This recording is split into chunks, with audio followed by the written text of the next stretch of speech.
لا إله إلا الله وحده لا شريك له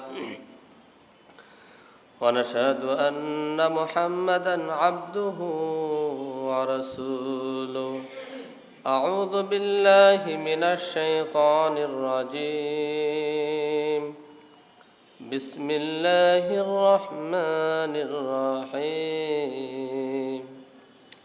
إن الله وملائكته يصلون على النبي يا أيها الذين آمنوا صلوا عليه وسلموا تسليما محبت में पढ़ी اللهم صل على محمد وعلى آل محمد كما صليت على إبراهيم وعلى آل إبراهيم إنك حميد مجيد لا إله إلا الله لا إله إلا الله لا إله إلا الله لا إله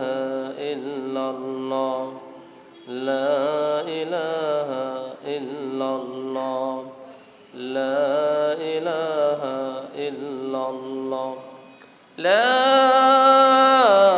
إله إلا الله محمد رسول الله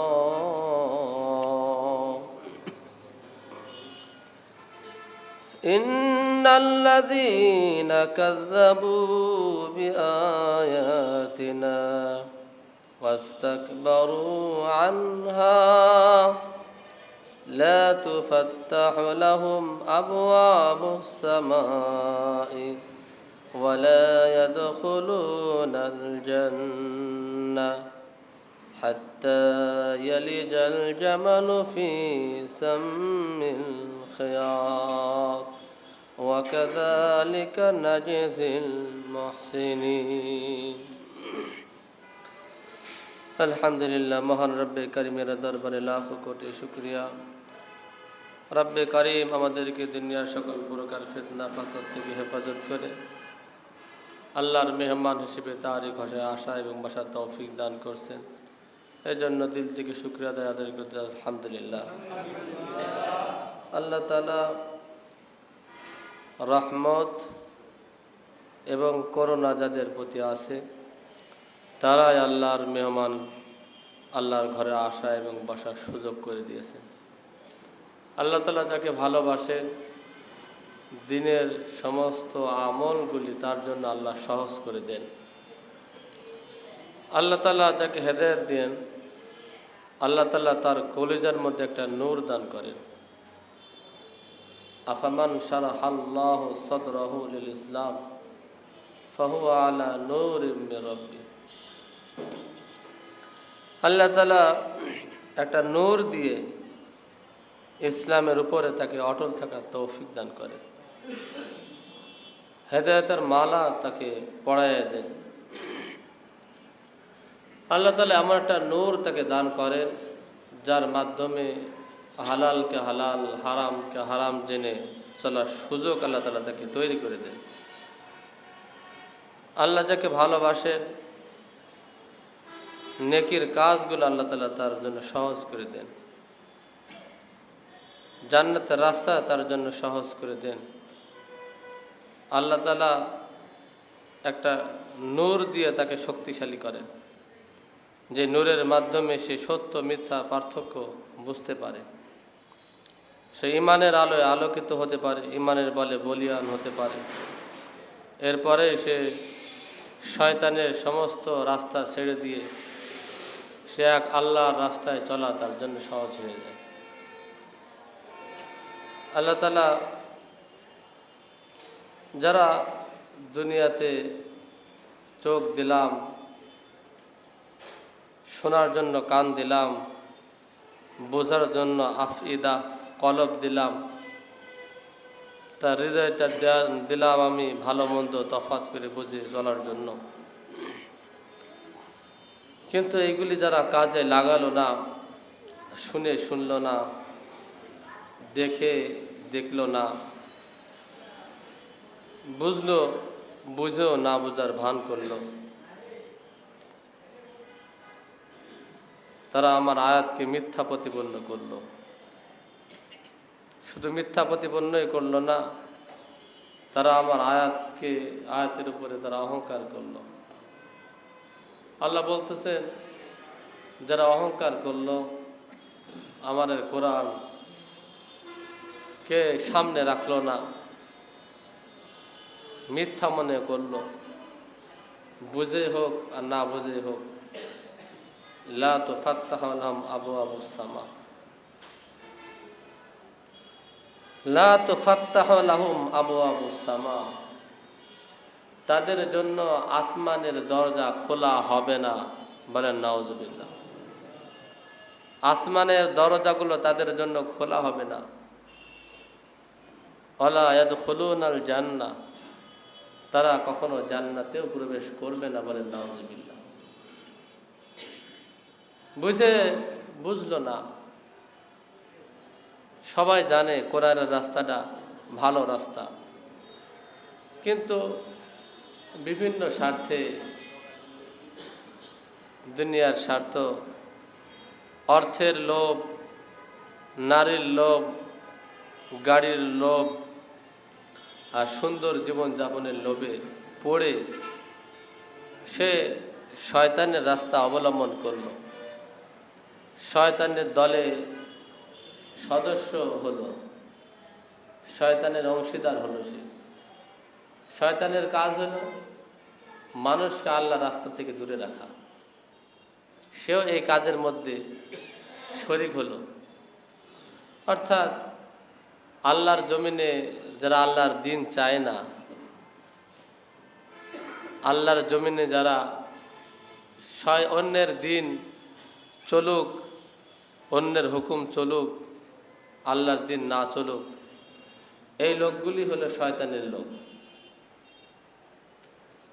আর যারা চায় আল্লাহর জমিনে আল্লাহর হুকুম চলুক, আল্লাহর জমিনে আল্লাহর হুকুম চলবে, আল্লাহর জমিনে আল্লাহর কোরআন মোতাবেক চলবে, এই নিয়তে যারা কাজ করে, সবাই এক নজরে তাকায় থাকেন আমার দিকে। আল্লাহর জমিন আল্লাহর কালাম অনুপাতে চলুক, এই নিয়তে যারা কাজ করে তারা আল্লাহর দল। আমি আরো 10 বার যদি শুনতে চান আরো 10 বার বলবো। আমি আল্লাহর জমিনে আল্লাহর হুকুম চলবে, সমস্ত বিচার আর কার্যাবলী, শুধু মসজিদ তো আল্লাহর হুকুমে চলে, আপনার ঘুম থেকে আবার ঘুমানোর আগ পর্যন্ত সবকিছু যেন সুন্নাহ মোতাবেক, শরিয়া মোতাবেক চলে, শরিয়া মোতাবেক চলবে, এটা যারা চায় আর এই নিয়তে যারা কাজ করে, কি কাজ করে, যে এই নিয়তে যারা কাজ করে আল্লাহর জমিন আল্লাহর হুকুমে চলুক, আল্লাহর জমিনে আল্লাহর হুকুমের ভিত্তিতে তার বিধানে চলুক, এইটা যারা চায় আর এই নিয়তে যারা কাজ করে তারা কার দল?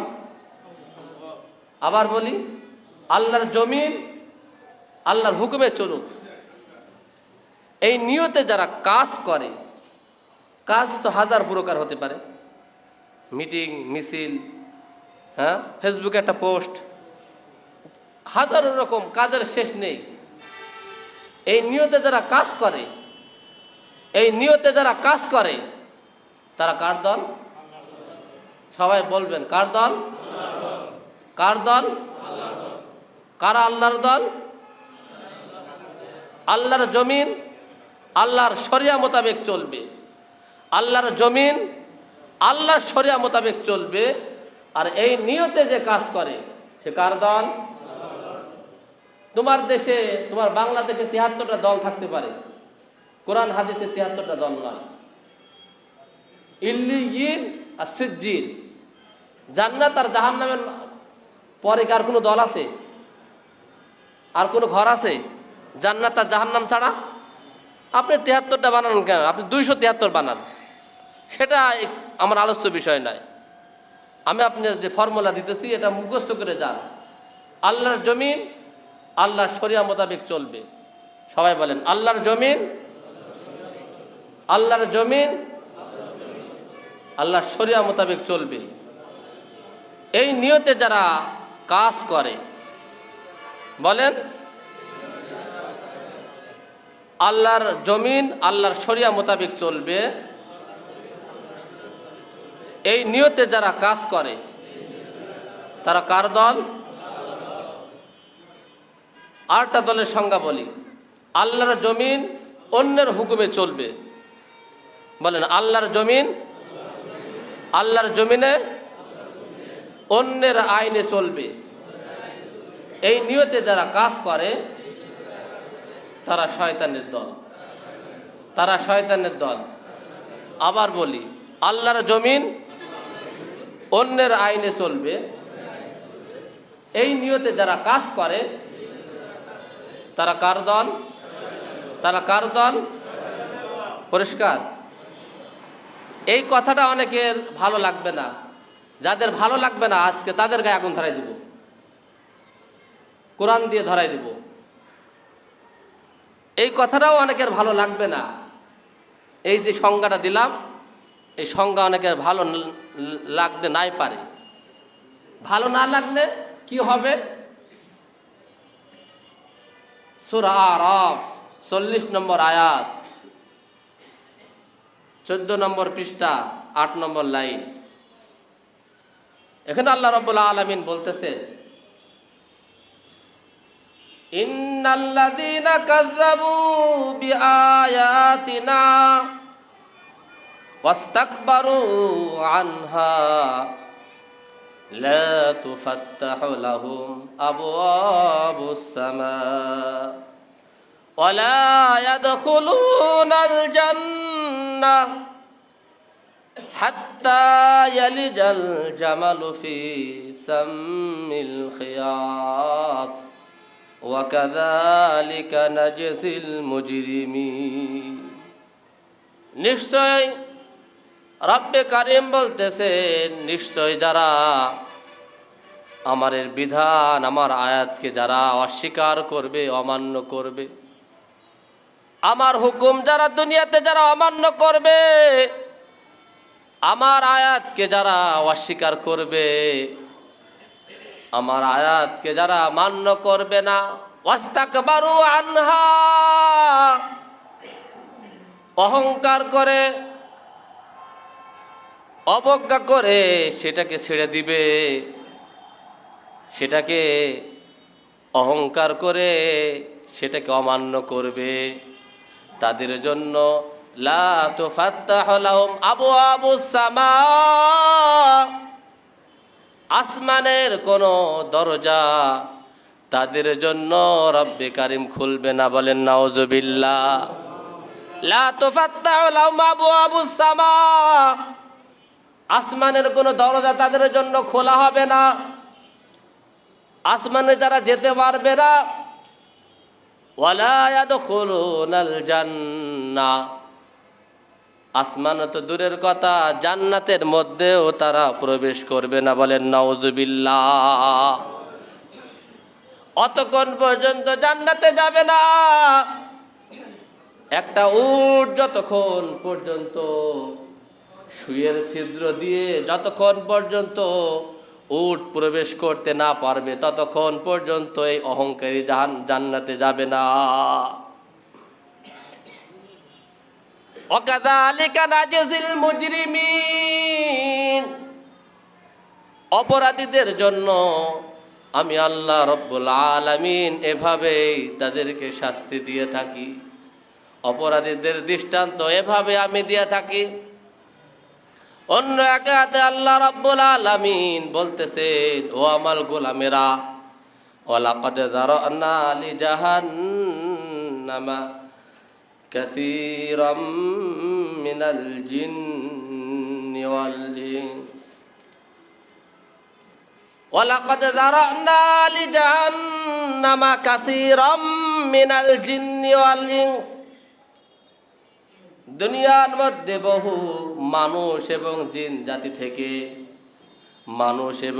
জাতি থেকে বহু লোকদেরকে আমি তৈরি করেছি, সৃষ্টি করেছি, কেবলমাত্র জাহান্নামে যাবে তারা। বলেন নাউযুবিল্লাহ। কারণ কি শোনো, লাহুম কুলুবুল লা ইয়াফকাহুনা বিহা, তোমার বোঝার শক্তি ছিল, তোমার দিল ছিল, তোমার অন্তর ছিল, তোমার মধ্যে কলব ছিল, ভালো মন্দ বোঝার শক্তি রব্বে কারিম আমি আল্লাহ তোমাকে দিয়েছি। শুধু দলের জন্য, নেতার জন্য তুমি সেটাকে অবজ্ঞা করেছো। তোমার ভালো লাগে না এই কথা? এইরকম বহু সমাজের মানুষ আছে যার মতের বিরুদ্ধে কোরআনের আয়াত গেলে ওটাকে না বোঝার ভান করে। তুমি বুঝলেও কিছু নাই, না বুঝলেও কিছু নাই। সারা দুনিয়ার সমস্ত মানুষ যদি মুহাম্মদ সাল্লাল্লাহু আলাইহি সাল্লামের মতো হয়ে যায়, আল্লাহ তাআলা রাজত্বের মধ্যে একটু বাড়বে না? বলেন সুবহানাল্লাহ। আবার তামাম দুনিয়ার মানুষ যদি নমরুদ ফিরাউনের মতো কাট্টা কাফের হয়ে যায়, রব্বে কারিমের রাজত্বের মধ্যে কোনো নোকসান হবে না। বলেন সুবহানাল্লাহ। ওয়ালাহুম আইনুল লা ইবসিরুনা বিহা, ও গোলাম তোমার চোখ দিয়েছিলাম, দেখার শক্তি দিয়েছিলাম, দুনিয়ার সব জ্ঞান তুমি অর্জন করেছো, কিন্তু এই কোরআনটা দেখার সৌভাগ্য তোমার বুঝি হয় নাই। কোরআন থেকে ইবরত হাসিল করার মতো সুযোগ সময় তুমি পাও নাই। সব অর্জন করেছো, অনেক ডিগ্রি তোমার, অনেক কিছু বোঝো তুমি, এটা বোঝো না, খালি এটা বোঝো না। তুমি কয়জন বোঝো তোমরা বলো? সূরা ফাতিহার অর্থ কে বোঝো তোমরা? 40 বছর তো সূরা ফাতিহা দিয়ে নামাজ তুমি পড়া মুসল্লি, তুমি তো জানো না তোমার মালিক কোন বার্তা নিয়ে এই সূরা ফাতিহাটা নাজিল করেছে। তুমি তোমার বন্ধুর চিঠি, যদি খুলনা থেকে ঢাকাতে তোমার বন্ধুর চিঠিটা আসে, একবার দুইবার নয়, 1000 বার তুমি উল্টাই সেটা তুমি দেখো। ওয়ালাহুম আইনুল লা ইবসিরুনা বিহা, সূরা আরাফ 179 নম্বর আয়াত থেকে বলতেছি, ওয়ালাহুম আইনুল লা ইবসিরুনা বিহা, দেখার শক্তি থাকার পরও তুমি সেটাকে দেখো না। ওয়ালাহুম আযানুল লা ইয়াসমাউনা বিহা, তোমার শোনার শক্তি ছিল, বোঝার শক্তি ছিল, কিন্তু তুমি শুনেও না শোনার ভান ধরেছিলে। আজকে বুঝি তোমার পক্ষে কে সাক্ষ্য দিবে বলো? উলাইকা কাল আনআম, সংক্ষিপ্ত আকারে বলতেছি, শুধু তরজমা বলতেছি। কাল আনআম, এই যারা বুঝার মানুষ, বুঝ শক্তি আছে, বোঝার মতো মানুষ, কিন্তু না বোঝার ভান করে তার জীবনটা পার করলো। দেখার শক্তি ছিল, সে দেখতে পাইতো, সে কোরআন খুললে সে কোরআন থেকে, তার তরজমা থেকে অনেক কিছু নিতে পারত। শোনার শক্তি দিয়েছিলাম, অনেক কিছু শুনতে পারতো, কিন্তু শোনে নাই। না শোনার ভান করে তার জীবনটা পার করেছে। এই 3টা অপরাধ যাদের জীবনে সংঘটিত হয়েছে, তারা তো আর মানুষ নয়, তারা আর মানুষ না। আর কিছু হোক, তারা মানুষ হতে পারে না। আল্লাহ রাব্বুল আলামিন বলতেছেন, উলাইকা কাল আনআম, চতুষ্পদ জানোয়ার তারা। আল্লাহ রাব্বুল আলামিন বলতেছেন, ও গোলাম, বুঝো তুমি বোঝো না, শুনেও তুমি শোনো না, দেখেও তুমি না দেখার ভান করে চলো, তুমি কিন্তু মানুষ না, তুমি হলো পশু। এই সমস্ত ব্যক্তিবর্গ এরা হলো পশু। শুধু পশু বলেই তিনি শেষ করেননি, পশু বলেই শেষ করেননি, কারণ পশু তো জাহান্নামে যাবে না রে ভাই। একটা গরু সে তো জাহান্নামে নয়, রাষ্ট্রের একটা কুকুর সে কিন্তু জাহান্নামের বাসিন্দা না। কিন্তু তুমি তো জাহান্নামের কীট হয়ে রয়েছো, তুমি তো জাহান্নামের অধিবাসী।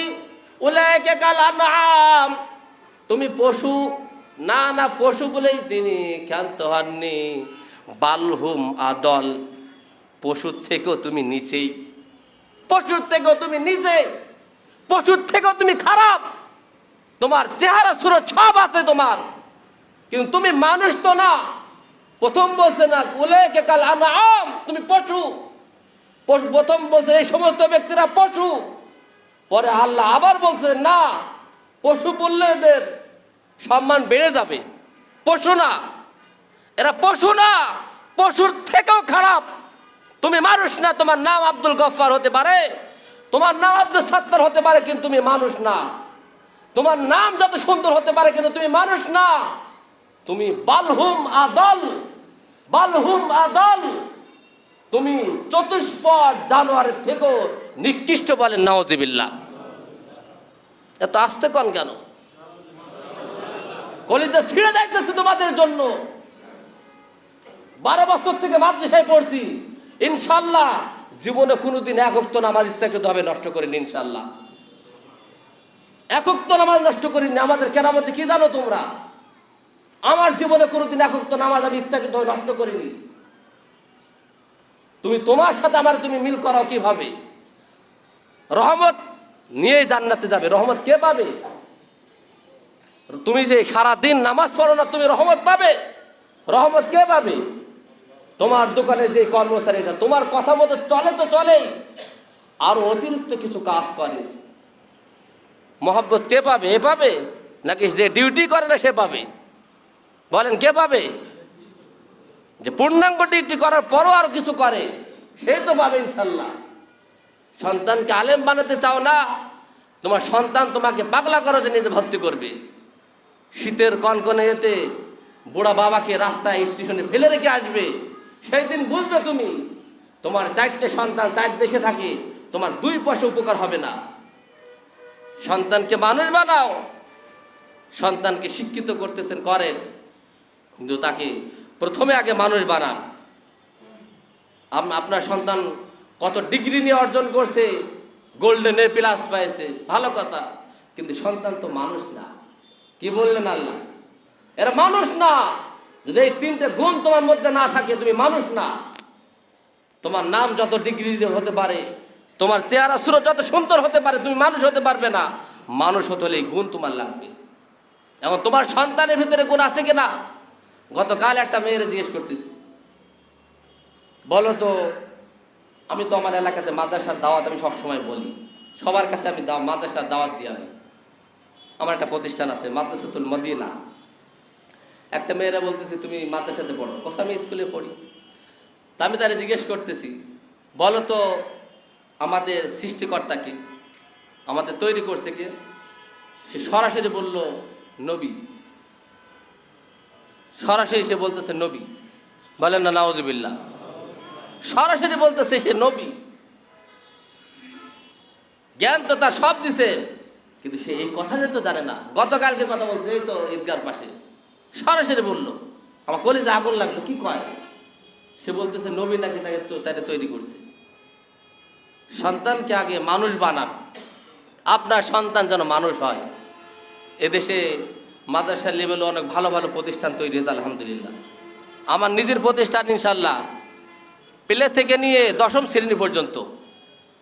এবছর যারা 4, 5, 6 যে সমস্ত মেয়েরা পড়ছে, এই জেনারেল শিক্ষার পাশাপাশি তারা 10 পারা 15 পারা পর্যন্ত কোরআন মুখস্থ করে ফেলছে। প্রতিষ্ঠানটা দোয়া করবেন, যে দেখে আসবেন ইনশাল্লাহ। 150 স্টুডেন্ট এখন বর্তমান আছে। 30% জায়গার উপর প্রতিষ্ঠান করছি। আমাদের লালনটার উপর একটা প্রতিষ্ঠান আছে। আপনি যত বড় ব্যক্তি হন না কেন, আপনার সন্তানকে মাদ্রাসায় পড়ানোর মতো পরিবেশ আলহামদুলিল্লাহ বাংলার জমিনে আছে না নেই? বহু বড় বড় ডিগ্রিধারী সন্তান আজকে তারা বাংলাদেশের বিভিন্ন প্রান্তে, মিশর, এদেশে প্রত্যেকটা বছরে ইরান, কাতার, সৌদি আরব, বিভিন্ন দেশ থেকে প্রথম ফার্স্ট প্রাইজ বাংলাদেশের ছাত্ররা নিয়ে আসে। কিন্তু এইগুলো তার আলোচনা হয় না। ফুটবল খেলে কেউ যদি একটা গোল করে আসে, তার কথা সব জায়গায় হয়।